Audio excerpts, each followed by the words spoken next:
start with hopes, and then we'll go into the bad news. Yeah, born and raised here, right here in Grand Central Station, right on that spot over there where my coat is. This is Michelle. Michelle is 9 years old, and she's my daughter. And my name is John, and we're from New York. I live in New York City, and I saw 9/11, and I have a lot of fear of terrorism. But I think I fear not only terrorism, but I fear the government is taking too much control of our lives with healthcare, with everything. With beware, people.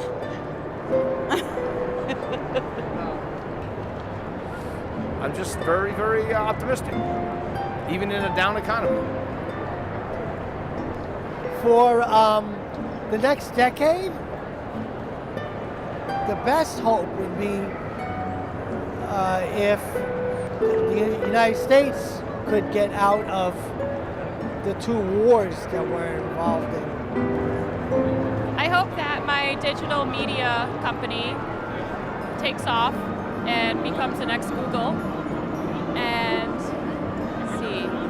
And hopefully I won't look like the bag lady. I'll have better luggage with me and not be looking through about 10 different things through Grand Central. Maybe I'll have enough money for a car and park it in Manhattan. That would be amazing. Fearful, but hopeful. Hopeful, I believe that good always wins.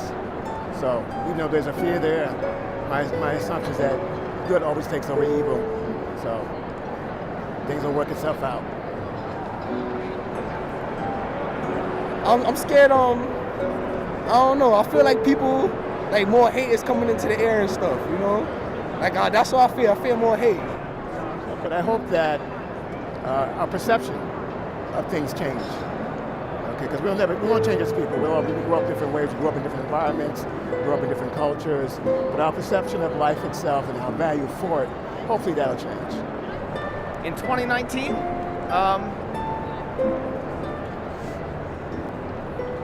I'm going to be successful by 2019. But then again, the world's going to end in 2012, right? Just about this time.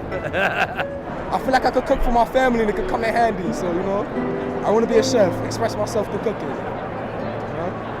And I want to look at 27 years I've been here, I accomplished something. That's how I want to look at it. I'd like to be financially free over the next 10 years.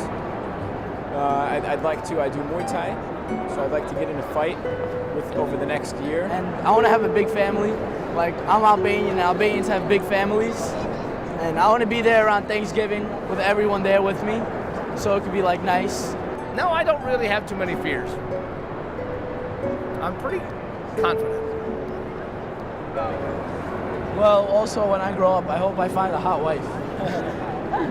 I'm very fearful for what's happening to this country now and for the next 10 years, because we don't have any politicians that any of us can trust.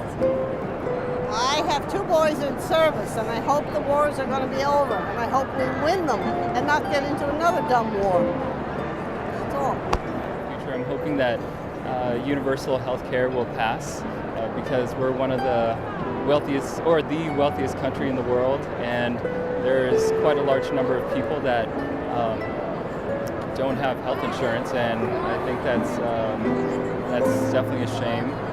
As the U.S. gets more diverse, I'm hoping people are going to be more, open-minded and receptive to different cultures and people.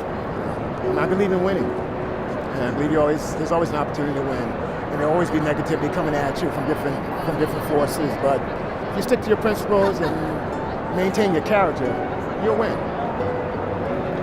But my only fear is that I don't live out my own dreams. And what I mean by that, I don't mean overall success. I just mean if you want to do something, do it. And I think the worst thing is not to do it. And my fear is that, for me, is that maybe I probably won't get to live out my full potential. Because I know I have a lot of potential. What are your hopes for the next year, let's say? What do you hope? Do you hope for anything? No? It's too complex. You know, I gotta hand it to you, Michelle. You got it all together, man. Fantastic.